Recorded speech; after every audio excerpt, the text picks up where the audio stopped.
Olá pessoal, meu nome é Eric Contarini, o canal é o Ler é Vivenciar, sejam bem-vindos, é um canal de dica de leitura, dica de livros, e o canal está começando e precisa da sua força.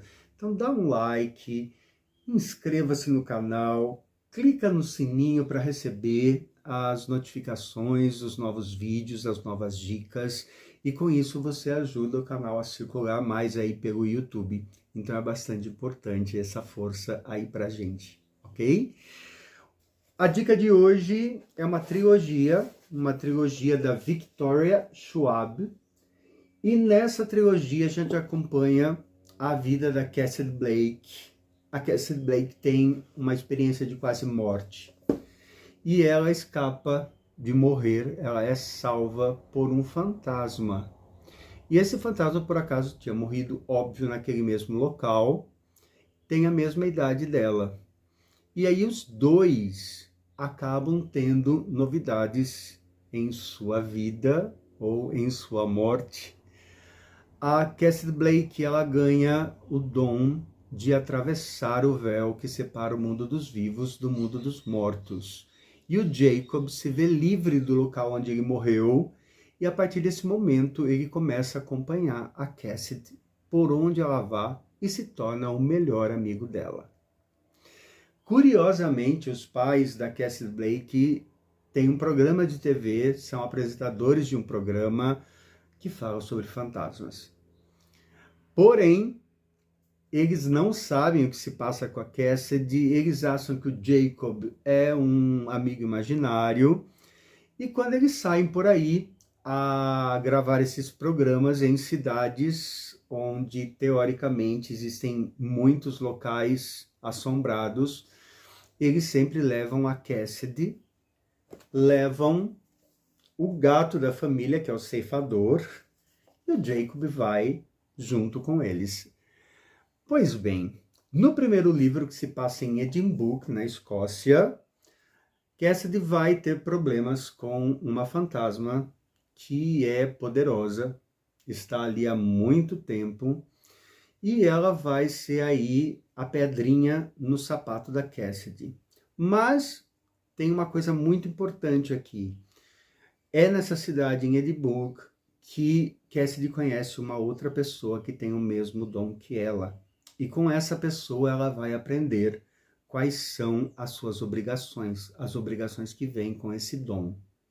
Então, Cassidy vai aprender algumas coisas a esse respeito agora nesse primeiro livro da série, né, da trilogia.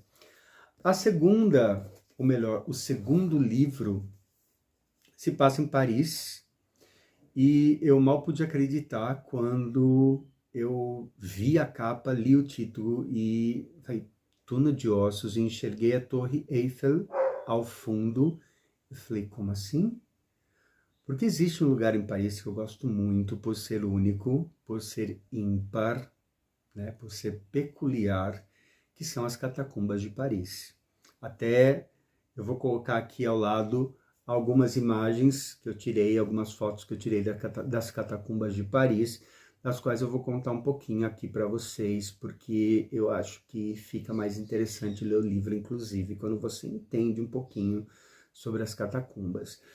As catacumbas de Paris, na verdade, tem uma história muito longa, porque abaixo de Paris é uma enorme pedreira de calcário. E desde o Império Romano que essas pedreiras são exploradas. Portanto, são 400 quilômetros de túneis debaixo de Paris. Houve uma época, inclusive, que esses túneis precisaram ser reforçados para que a cidade não desabasse.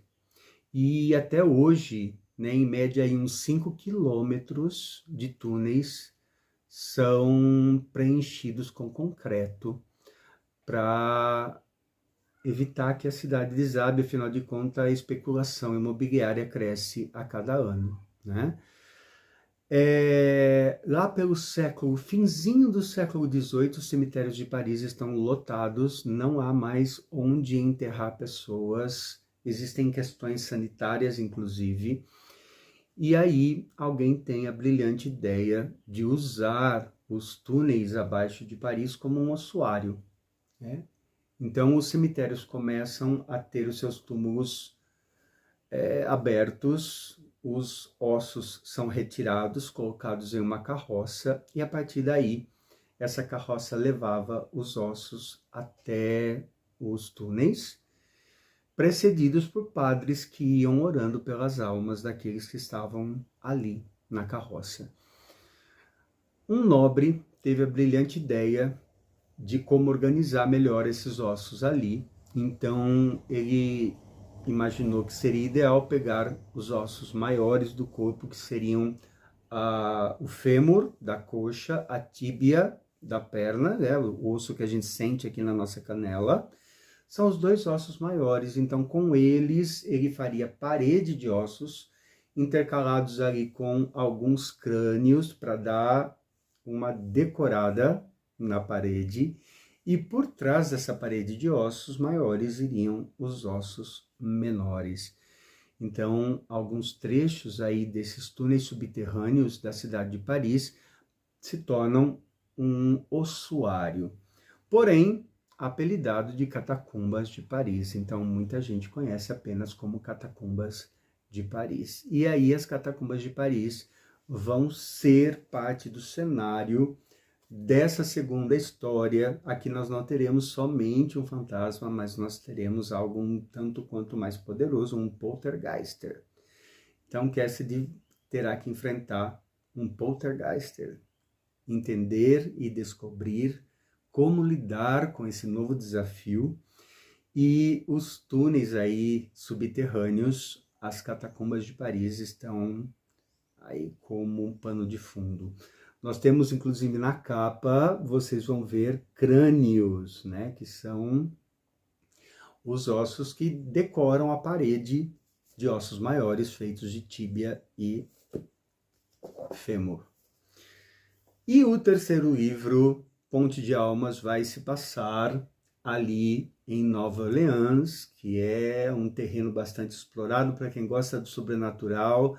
Anne Rice utilizou também Nova Orleans ou New Orleans, e tem diversas pronúncias, mas Anne Rice também explorou essa cidade para alguns, como moradia de alguns de seus vampiros, e é o local, né, onde Louis é encontrado pelo Lestat. Bom, mas isso é outra história, outro livro, e eu encerro por aqui a minha fala sobre essa trilogia. Ponte das Almas eu não li ainda, vai ser minha próxima leitura, e aí eu volto para contar para vocês o que eu achei, né, da história. Então, meus queridos, ajudem aí o canal, por favor. Clica no like, inscreva-se no canal, ative o sininho para dar uma força aí pra gente, tá bom? Um grande abraço e a gente se vê.